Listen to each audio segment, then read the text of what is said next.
이 성경에서 시어머니와 며느리의 기사를 다룬 책으로 룻기가 있습니다. 근데 룻기에서 시모인 나오미와 며느리 룻의 관계는 갈등 관계가 아니었습니다.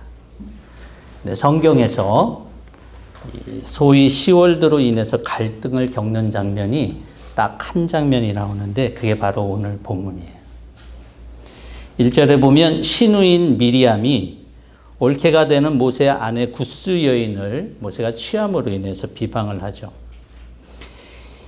이유는 이 여인이 굿스 여인이라는 것인데 살이 검어서 그랬는지 아니면 피부색 때문에 그런지 아니면 또 유대인이 아니라서 그랬는지 명확하지는 않지만 어쨌든 여러분 남의 이 마음에 안 들잖아요. 남의 마음에 안 들면 이유가 같아서가 아니라 그냥 어떤 이유로든 싫은 거 있잖아요.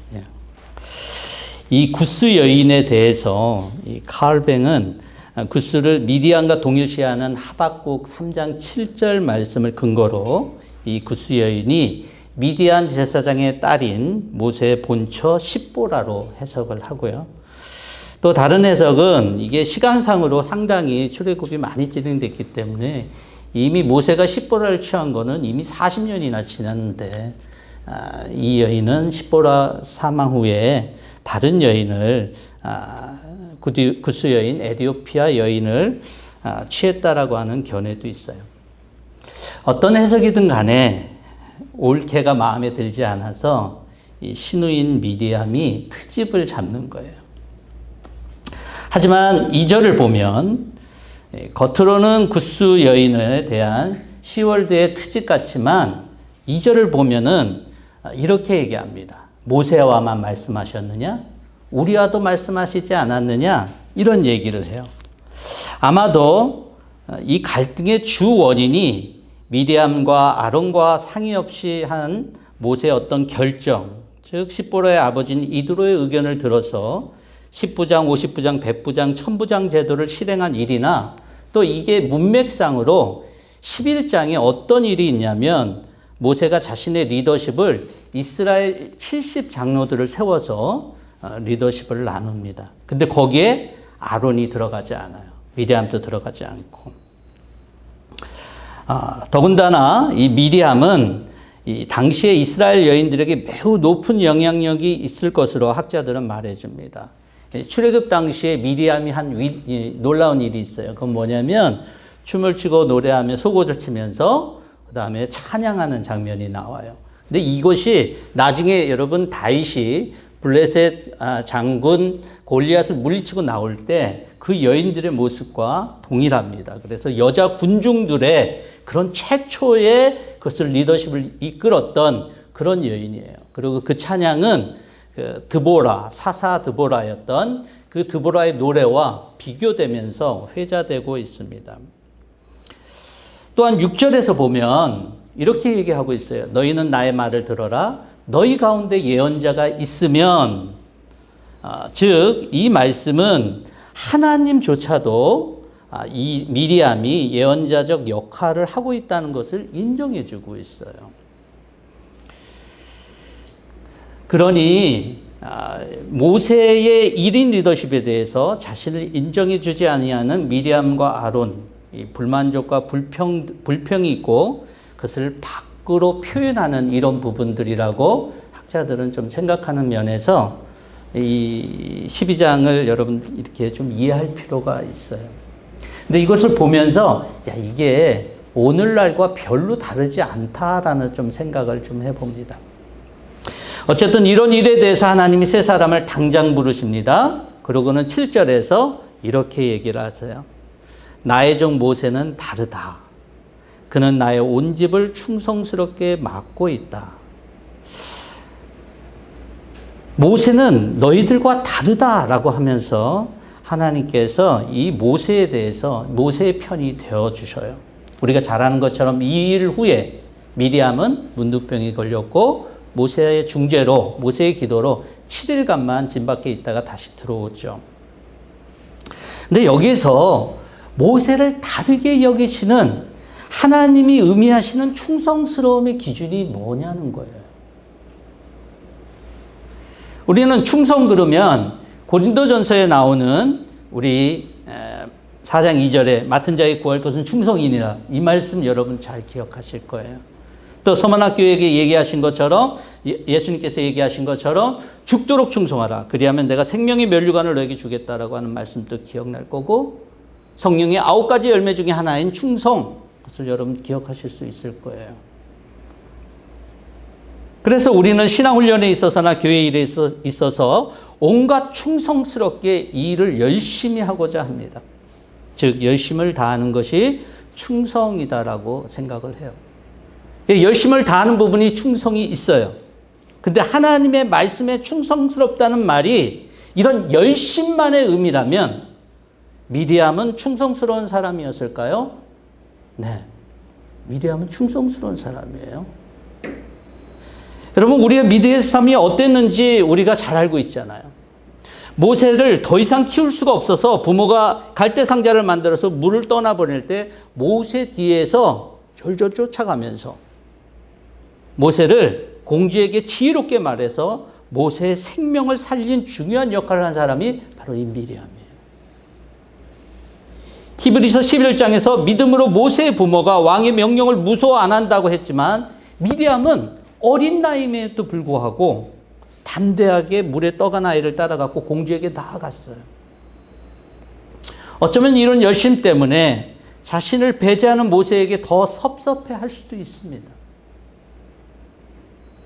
우린 창세기 4장에서 가인과 아벨의 제사를 잘 기억해야 될 필요가 있습니다.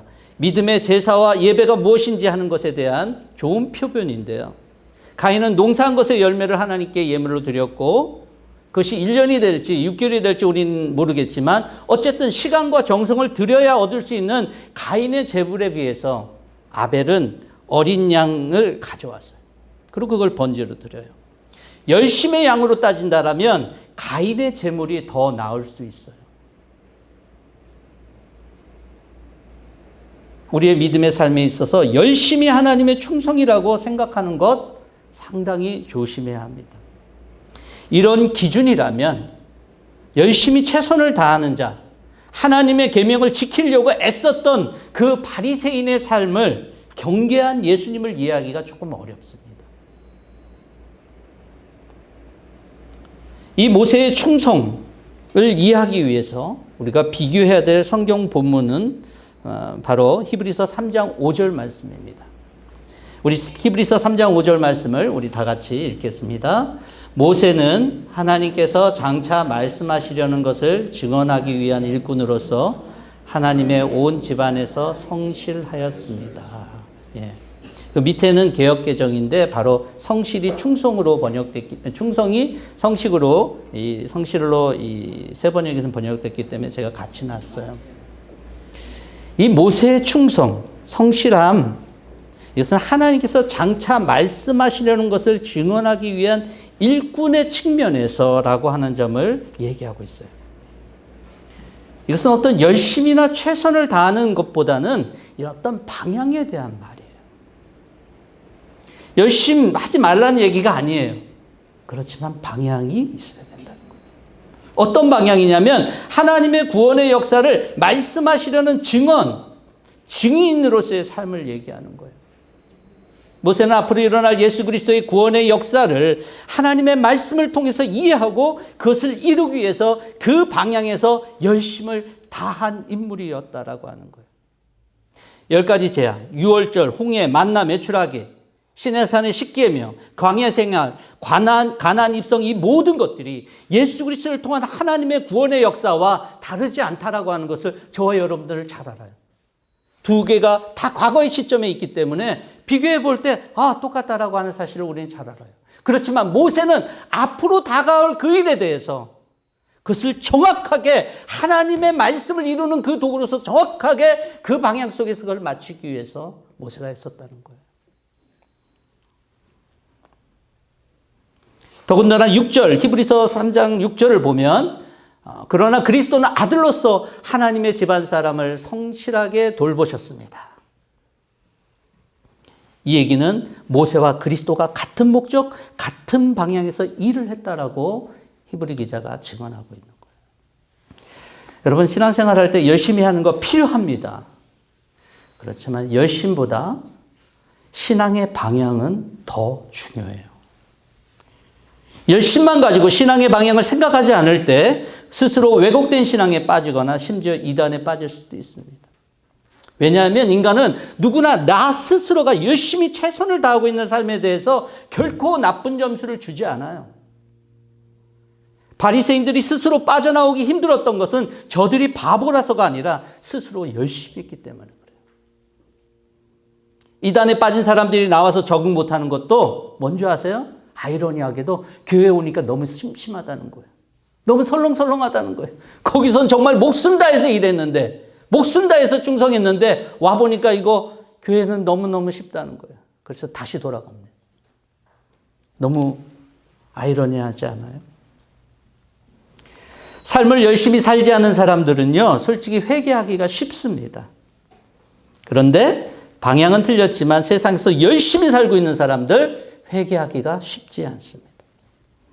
근데 또 아이러니한 건 쉽게 회개한 사람은 또 쉽게 죄를 지는 그런 것이 있어요.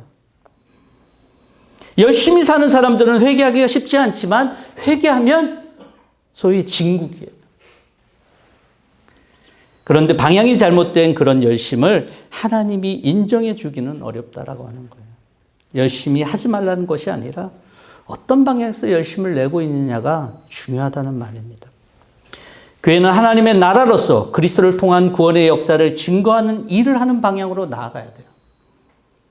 또 그리스도의 백성, 하나님의 백성인 저와 여러분들도 마찬가지일 것입니다.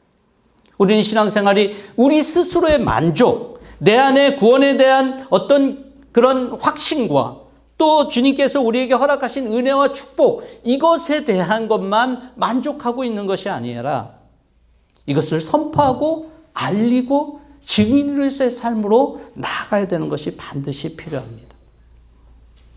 그러기 위해서는 그리스도인들 안에 반드시 내 안에 구원의 역사를 증언할 수 있는 그런 확실한 믿음이, 그런 삶이, 그러한 경험이 저와 여러분들 가운데 있어야 돼요.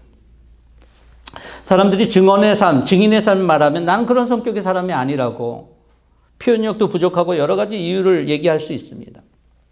하지만 교회 봉사를 열심히 하거나 내 개인 경건의 시간을 열심히 하는 것이 우리 신앙의 종착점이 아닌 것은 분명합니다. 결국은 내가 그리스도의 구원의 역사를 이루시는 분인 것을 증언하고 알리고 이것이 말로 전해지던 출애굽에서 경험으로 그렇게 했던 것처럼 내 삶을 통해서 전해지던 전달돼야 되는 것을 절대로 잊어서는 안 됩니다. 충성된 삶은요, 증인으로서의 삶으로서 미리암과 아론이 내세우는 열심과는 좀 다르고요. 공동체 내에서 인정받아야 되는 그런 것과 다르다는 것을 모세는 보여주고 있습니다. 이 일이 하나님께서 이 땅에서 이루시기 원하시는 일이었기에 8절에 보면 하나님은 모세와 얼굴을 마주보고 말하고 또 바른 메시지가 필요했기 때문에 명백하게 말하고 모호하게 말하지 않았다라고 말하고 있습니다. 이스라엘 백성들은 모세를 위대하다고 생각하지만 모세는 스스로 그런 타이틀에 관심이 없었을 거예요. 끝까지 하나님의 이 구원의 역사가 온전하게 이루어지기를 원하는, 그것을 알리는 증인으로서의 충성된 삶을 그것만 원했을 거예요. 그래서 그의 마지막도 하나님이 죽음을 얘기했을 때 아무런 말하지 않고 바로 앞에 있는 그 하나님의 약속된 땅을 보고도 그는 그것을 그대로 순종할 수 있었습니다. 하나님의 그 예수 그리스도를 통해서 이루신 구원의 역사를 증거하는 증인으로서 충성스러움이 여러분들의 믿음의 삶의 방향이 되시고 충성된 증인으로서 하나님 앞에 설 수 있는 저와 여러분들이 될 수 있기를 바랍니다. 두 번째로 보면 모세는 미리암과 아론과 다른 점이 있었어요. 3절에 보면 모세는 저들과 달랐습니다.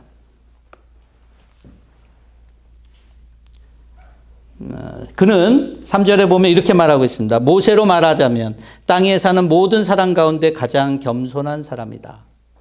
즉 겸손함이 달랐다라고 그랬어요. 이 개역 성경에는 이 겸손함을 온유함으로 번역하고 있습니다.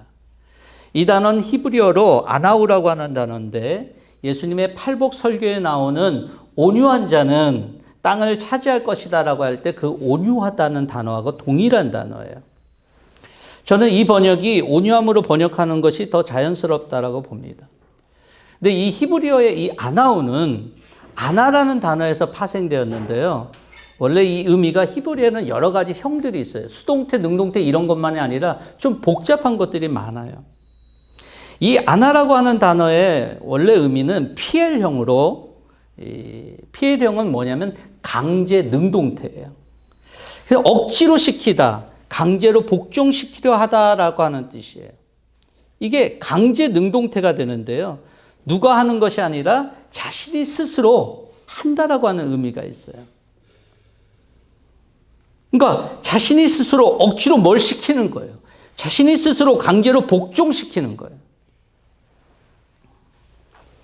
또 이 아나우의 헬라어인 프라우스라고 하는 이 뜻은 동물에 대해서 들짐승들이 길들여진 상태를 말하는 그런 단어예요. 즉 야생마들이 길들여져 있는 그런 상태, 그런 것들을 얘기하는 거예요. 여러분, 우리가 야생마가 길들여지면 명마가 될 수 있잖아요. 모세의 겸손, 온유란 자신의 본성을 스스로 길들이는 것을 말하는 것이에요. 여러분, 우리가 예수님을 믿고 난 다음에 사람들이 변했다라고 말하는 사람들이 있어요. 사람들이 예수 믿고 나니까 변했네? 근데 이런 사람들, 이런 상황들이 성격이 거칠거나 폭력적인 사람들에게만 적용하는 경우가 있어요. 근데 여러분, 꼭 그렇지만은 않아요. 오늘 미리암은 거칠거나 폭력적인 사람이 아니었어요. 하지만 욕심이 있고, 야망이 있고, 비교심이 가득한 사람이에요. 때로는 우리는 어떤 말 한마디로 삶을 무너뜨리는 사람들을 보게 돼요. 교묘하게 상대를 올가매거나 힘들게 하는 사람들도 포함된다고 볼 수 있어요. 그것이 어떤 간에 나의 성격과 나의 죄된 본성을 스스로 말씀 앞에서 깨닫고 그것을 주님의 말씀의 원칙대로 길들여서 하나님 나라의 목적을 위해서 쓰임이 되도록 자신을 바꾸는 것을 말해요. 모세도 원래 한때 그런 사람이었지만 이제는 다르다라고 하는 거예요. 그리스도인들 중에 미리암과 아론과 같이 자신의 본성이 그래도 살아서 믿음의 삶을 살아가는 경우들이 얼마나 많이 있습니까? 하나님이 우리를 충성스럽다고 여길 수 있을까요? 아무리 주여 주여 하면서 예언한 능력이 있던지 간에 대제사장과 같은 자리에 있어도 우리 속에 있는 욕망과 그런 회복되지 못하는 그런 더러운 모습을 가지고 있다라면 하나님 앞에서 아무리 열심히 일하고 한들 하나님이 인정할 수 있는 모세와는 다르다라고 하는 것입니다. 여러분, 우리가 길들여져야 되는 본성은 누구보다 내가 잘 압니다. 다른 사람들은 모르지만 하나님 앞에서 내 속에 잘못된 본성, 길들여져야 되는 본성이 무엇인지 내가 잘 알아요. 이것이 길들여지지 않고서는 하나님의 충성된 종으로 여겨지기는 어렵다는 거예요. 말씀과 성령의 인도하심을 통해 길들여져야 되는데 그것을 거부하고 자기 본성대로 살면 어떻게 되겠습니까? 로마서 8장 13절에 보면 여러분이 육신을 따라 살면 죽을 것입니다. 그러나 여러분이 성령으로 몸의 행실을 죽이면 살 것입니다. 라고 말하고 있어요. 이스라엘 백성들의 패망은 본성대로 육신대로 살았기 때문에 그들이 패망했고 그들이 잘 나타나는 본성은 뭐였냐면 불평과 불만, 원망, 야망, 욕심 그런 것들이었어요. 세상은 우리에게 자기 본성 육신대로 살 것들을 요구하기도 합니다. 세상은 자기가 원하는 대로 살도록 해요. 사실 원하는 대로 살지 않는 인생은요, 병이 나기가 쉬워요. 근데 성경은 본성대로 살면 죽는다라고 얘기를 해요. 이 두 가지가 굉장히 아이러니한 상태예요. 인간을 억지로 무슨 틀에 넣게 되면 병이 나요. 그러니 누가 길들이는 것은 누군가에게 하는 것이 아니라 자기 스스로가 깨닫고 스스로 그 일들을 하는 거예요. 여러분, 우리 젊은이들에게 그 신앙교육을 할 때, 어린이들에게 신앙교육을 할 때 뭔가 억지로 뭔가를 잡아 넣었을 때 이것은 때로는 당장은 부작용이 없는 것 같지만 시한폭탄을 지는 것과 같아요.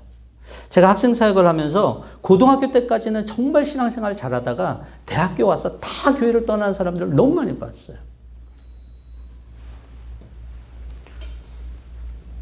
스스로 깨닫고 겸손하게 무릎을 꿇고 길들여져야 돼요. 그래서 내가 길들이는 것이지 누가 억지로 길들일 때는 병이 나게 돼 있어요.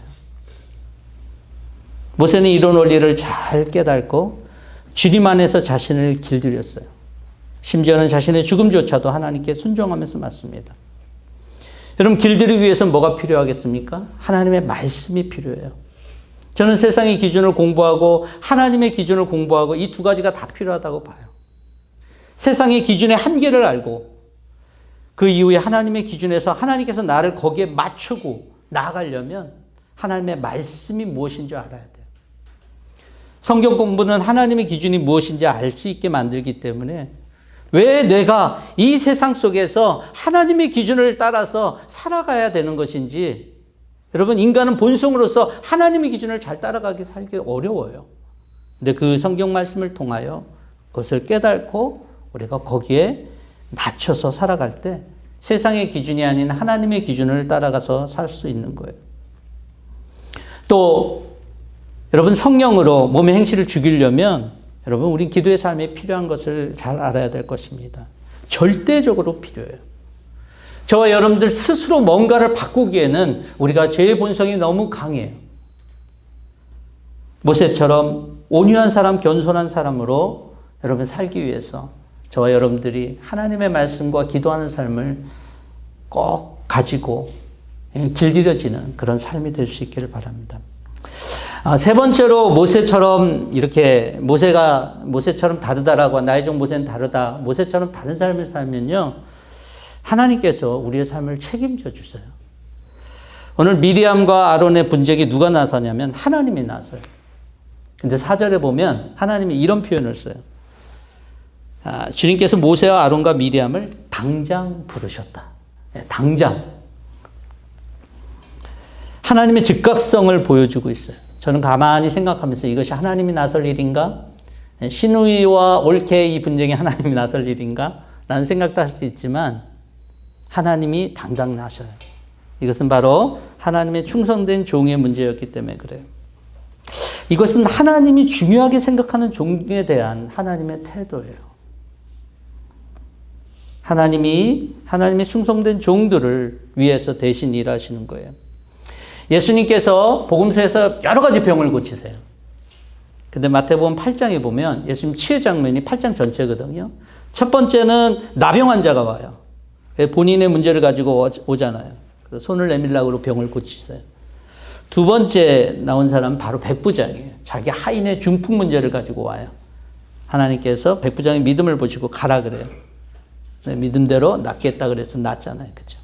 세 번째 나온 사람이 누구냐면 베드로 장모가 나와요. 베드로 장모가 열병이 걸렸어요. 근데 예수님 그 성경 말씀은 이렇게 얘기를 해요. 베드로가 요청하지도 않았고 베드로의 믿음을 보지도 않았지만 그런 기록이 없어요. 그런데 하나님께서 가서 직접 손 얹고 그 다음에 예수님께서 치유하시고 낫게 해요. 여러분, 우리가 하나님의 충성된 사람이 된다면 신기하게도 우리 삶 속에서 염려라고 하는 것들이 점점 사라지게 되는 것을 보게 됩니다. 왜냐하면 하나님이 우리 삶을 대신 맡아주시는 것을 알기 때문에요. 하나님이 책임져 주시는 것을 알기 때문에요.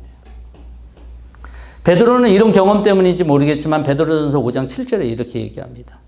여러분의 걱정을 모두 하나님께 맡기십시오. 하나님께서는 여러분을 돌보고 계십니다. 저와 여러분들이 가장 중요한 삶이 무엇일까요? 저는 요즘에 저희 아버님도 그렇고 누가 주변에서 이렇게 죽음을 앞두고 있는, 아직까지 돌아가시지 않았지만 죽음을 앞두고 있는 분들을 보면서 죽음에 대한 생각을 많이 해요. 그러면서 하나님 앞에서 나는 어떻게 서야 되나? 저와 여러분들에게 가장 중요한 삶은요, 세상이 나를 판단하거나 세상이 나를 평가하는 게 아니에요. 하나님 앞에서 나는 서게 될 때 어떤 평가를 받을 것인가 아니겠어요? 예수님께서, 하나님께서 너는 나의 충성된 종이라고 인정받는 거 아니겠냐고요. 저와 여러분들 모두가 그렇게 되기를 원해요. 우리의 믿음의 방향에 열심히 있어야겠지만 단순 열심이 아니라 하나님의 구원의 역사를 증거하기 위한 증인의 삶, 그것을 우리가 기억하고 나아갈 수 있는 그런 방향이었으면 좋겠어요. 그것이 주님이 인정하시는 충성이에요. 물론 여러 가지 충성이 있겠지만 오늘 본문 속에서 나타나는 주님이 원하신 충성이 그거라고 하는 거예요. 하나님의 충성된 종이었던 모세의 탁월했던 그 온유와 겸손함, 자기의 본성을 길들이고 하나님의 말씀대로 살아갔던, 그래서 하나님이 인정하는 충성된 종, 그 모세와 같은 삶. 그런 삶이 될 때 주님께서는 저와 여러분들의 삶을 책임져 주실 거예요. 이러한 삶으로, 충성된 종으로, 하나님이 인정하는 종으로, 다른 사람과는 다르게 여기는 하나님의 종으로 저와 여러분들이 주님 앞에 설 수 있는 사람들이 되기를 주의 이름으로 축원합니다. 같이 기도하겠습니다.